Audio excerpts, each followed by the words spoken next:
Good morning everyone. In last video we will discuss about polarized light, unpolarized light, plane of polarization, plane of vibration. हमने क्या हमारे पास direction क्या थी, plane of vibration कैसे define करेंगे, plane of polarisation कैसे define करेंगे, या फिर मेरे पास क्या होगा अगर पोलराइज़र क्या होगा, एनालाइज़र क्या होगा, अगर उनके पोलराइज़र और एनालाइज़र की डायरेक्शन एंगल चेंज करे तो क्या इफेक्ट पड़ेगा।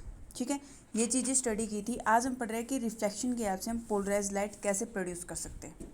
ठीक है, आपके पास टॉपिक है पोलराइजेशन बाय रिफ्लेक्शन, या फिर हम बोले Brewster angle. Okay, according two moles ने क्या बोला था, एक साइंटिस्ट थे, उन्होंने बोला था जब पोलराइज लाइट हमारे पास किसी भी ट्रांसपेरेंट मीडियम पे फॉल होगी तो वहाँ पे लाइट क्या होगी, रिफ्लेक्टेड होगी और रिफ्रैक्टेड भी होगी।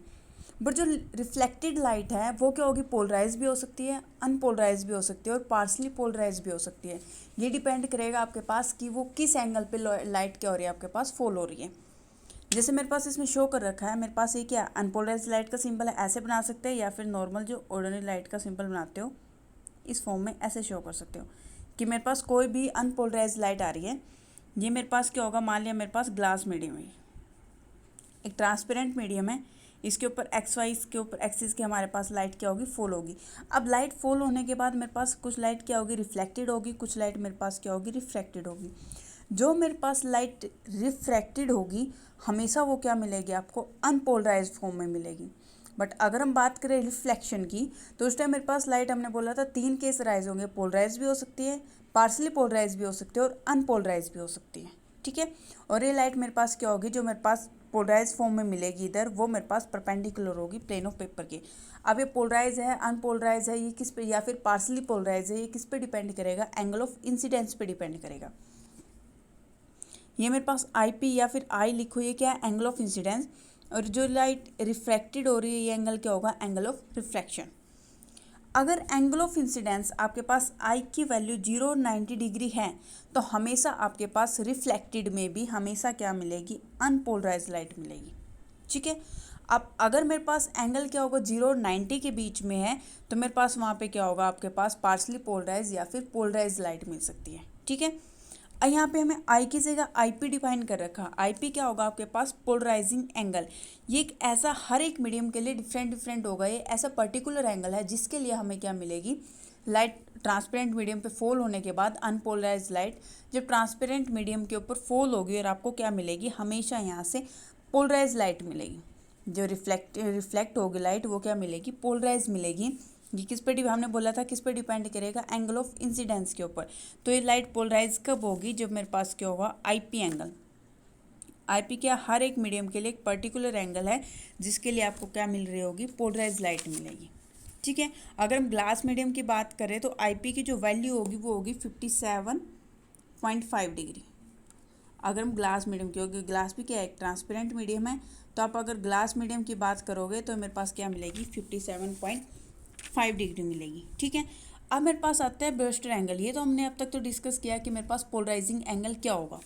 तो मेरे पास जो पोलराइजिंग एंगल है हमेशा क्या होगा, हमेशा मैक्सिमम डिग्री ऑफ पोलराइजेशन के कोरस्पॉन्डिंग जो एंगल मिलेगा वो क्या आपके पास, पोलराइजिंग एंगल। तो मेरे पास अगर मैं ब्रूस्टर लॉ की बात करें तो उसके अकॉर्डिंग भी क्या होगा, वो कह रहा है कि मेरे पास जो पोलराइजिंग एंगल है वो हमेशा किसके क्रॉसपोंड मिलेगा, मैक्सिमम डिग्री ऑफ पोलराइजेशन के जो क्रॉसपोंड मिलेगा वो क्या होगा, आपके पास पोलराइजिंग एंगल होगा। और ये हमेशा किससे रिलेट करेगा, रिफ्रैक्टिव इंडेक्स से, कि आपके पास मीडियम का रिफ्रैक्टिव इंडेक्स कितना है। ठीक है, तो अगर मैं बोलूँ कि mu is equal to this one, mu क्या होगा, आपके पास मीडियम का reflective index is equal to 10 IP. तो मेरे पास ये क्या होगा, आपके पास आईपी यहाँ पे क्या होगा, पोलराइजिंग एंगल, और इस एंगल को क्या बोलोगे आप, पोलराइजिंग एंगल को ब्रूस्टर एंगल भी बोलते हैं। ठीक है, उसके बाद हमारे पास कि पोलराइजिंग एंगल, ये मेरे पास हमने शो कर दिया कि मेरे पास क्या होगा, पोलराइज लाइट आएगी, सॉरी अनपोलराइज लाइट आएगी, एयर मीडियम है, ये आपके पास क्या होगा, ग्लास मीडियम होगा। लाइट क्या होगी, जो रिफ्लेक्टेड लाइट पोलराइज, ये क्या बोल रहा है कि पोलराइज होगी।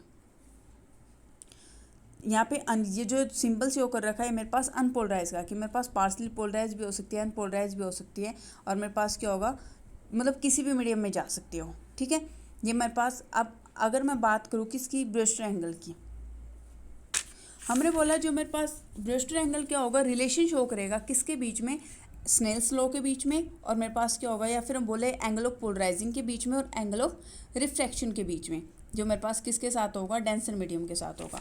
अब आपने हमारे पास क्या होगा, यहाँ से क्या आ रही होगी, ये मेरे पास क्या होगी, अनपोलराइज लाइट है। ये मेरे पास क्या होगा, एक्स वाई प्लेन के ऊपर फॉल होगी। ये हमने मान लिया एन एम, कुछ भी मान सकते हो आप। ये ओ पॉइंट हो गया, ये ए हो गया, ये बी हो गया, ठीक है। अब मेरे पास यहाँ पे क्या होगा, आई क्या होगा, एंगल ऑफ इंसिडेंस हो गया। जब एंगल ऑफ इंसिडेंस से कोई भी लाइट आई और ये क्या होगी, रिफ्लेक्टेड होगी, ये लाइट क्या होगी, रिफ्रैक्टेड होगी। अगर आपका angle of incidence I P के इक्वल है, मतलब पोलराइजिंग एंगल या फिर ब्रेस्टर एंगल के इक्वल है, तो मेरे पास हमेशा जो रिफ्लेक्टेड लाइट है वो क्या मिलेगी, कंप्लीटली पोलराइज फॉर्म में मिलेगी, ठीक है। तो मेरे पास अगर आई पी किसके इक्वल है, एंगल ऑफ इंसिडेंस के इक्वल है, तो हमेशा क्या मिलेगी, कंप्लीटली पोलराइज लाइट मिलेगी इस कंडीशन पे। और इस टाइम मेरे पास रिफ्लेक्टेड और रिफ्रैक्टेड लाइट के बीच में जो एंगल बनेगा वो क्या होगा, आपके पास 90 डिग्री का एंगल होगा। तो अगर मैं लीनियर पेयर की कंडीशन के अकॉर्डिंग बात करूँ तो मेरे पास ये पूरा क्या बन रहा है, एक लीनियर पेयर को शो कर रहा है, मतलब 180 का I P plus 90 degree plus are equal to किसके इक्वल हो जाएगा, आपका 180 डिग्री के इक्वल आ जाएगा, ठीक है। आई पी प्लस आर क्या हो गया आपके पास, I P plus are equal to 90 degree. अब स्नेल्स लॉ के अकॉर्डिंग क्या है कि मेरे पास रेशियो है किसका, इंसिडेंट एंगल का और एंगल ऑफ रिफ्रैक्शन का, वो क्या होगा, हमेशा रिफ्रैक्टिव इंडेक्स के इक्वल होता है। तो स्नेल्स लॉ किसके इक्वल होगा, साइन आई पी मतलब यहाँ पे इंसिडेंस एंगल की बात कर रहे हैं, sine divide by sine r equal to किसके इक्वल आ जाएगा, आपके पास रिफ्रैक्टिव इंडेक्स। तो मेरे पास ये क्या आ गया, रिफ्रैक्टिव इंडेक्स के इक्वल आ जाएगा। अब हमें पता साइन पी डिवाइड बाय, इसको साइन आर को क्या लिखते हो, साइन एंगल साइन थीटा किसके इक्वल होगा, कोस 90 माइनस थीटा के। तो मैं इसकी फॉर्म में लिख सकती हूँ कोस 90 माइनस आर। अब यहाँ से 90 माइनस आर की वैल्यू फाइंड आउट कर सकते हैं, तो किसके इक्वल होगा, आई पी। तो sine I P by cos I P equal to क्या आ गया, आपका म्यू आ जाएगा। तो यहाँ से क्या आ जाएगा, tan I P equal to mu. यही क्या था आपके पास, ब्रेस्टर एंगल, या फिर हम बोल सकते हैं ये मेरे पास क्या होगा, ब्रेस्टर लॉ होगा, ब्रेस्टर लॉ का जो डिफाइन करेगा। अब अगर इसकी एक्सप्लेनेशन की इसकी बात करें तो हमारे पास हमने बोला कि मेरे पास जो इंसिडेंट लाइट है, ये मान ली ए ओ, ये क्या आ रही है आपके पास, इंसिडेंट लाइट आ रही है, जो एक्स वाई सरफेस के ऊपर क्या होगी, फॉल होगी। तो वहाँ से मेरे पास दो फॉर्म मिलेंगे, एक तो वाइब्रेशन परपेंडिकुलर मिलेगी किसके, प्लेन ऑफ पेपर के, और दूसरी क्या होगा, वाइब्रेशन क्या होगी, प्लेन ऑफ पेपर में होगी, इन प्लेन ऑफ पेपर, ठीक है। अब मेरे पास कंडीशन है वो किस पे डिपेंड है, ये बोले जो मेरे पास वाइब्रेशन है जो परपेंडिकुलर है प्लेन ऑफ पेपर के, हमेशा क्या होगी, एक्स वाई के क्या मिलेगी, पैरेलल मिलेगी। अब ये कंडीशन हमें पता है कि रिफ्लेक्शन है वहाँ पे पोलराइज होगी या फिर कुछ भी चेंज नहीं होगा, किस पे डिपेंड करेगा, एंगल ऑफ इंसिडेंस पे। अगर आपके पास एंगल ऑफ इंसिडेंस में हमने कोई भी चेंज नहीं किया तो मेरे पास क्या होगा, अगर इसमें कुछ भी चेंजिंग नहीं कर रहे तो यहाँ पे इसी पे डिपेंड करेगा कि आपके पास जो रिफ्लेक्टेड लाइट आ रही है वो किस फॉर्म में आएगी, पार्शली पोलराइज आएगी, अनपोलराइज आएगी, या फिर कंप्लीटली पोलराइज फॉर्म में आएगी, ठीक है। और रिफ्रैक्टेड तो हमेशा क्या हो गया आपके पास, कंप्लीटली अनपोलराइज फॉर्म में मिलेगी, ठीक है। कुछ केस हो सकते हैं जिसमें मेरे पास क्या होगा, कंप्लीटली पोलराइज नहीं होगी, पार्शली पोलराइज फॉर्म में आ सकती है, ठीक है। तो मेरे पास क्या होगा, ये मेरे पास क्या होगी, ये हमने मान लिया ओ बी क्या आ गया आपके पास, रिफ्रैक्टेड लाइट आ गई।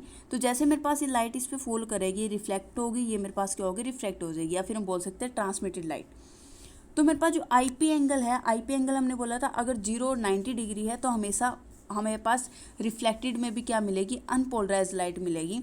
बट अगर ये एंगल आपके पास क्या होगा, 0 और 90 के बीच में, या फिर कोई एक पर्टिकुलर एंगल है जिसका हमने ब्रेस्टर एंगल या फिर पोलराइजिंग एंगल का नाम दिया, तो मेरे पास हमेशा क्या मिलेगी, यहाँ पे कंप्लीटली पोलराइज लाइट मिलेगी।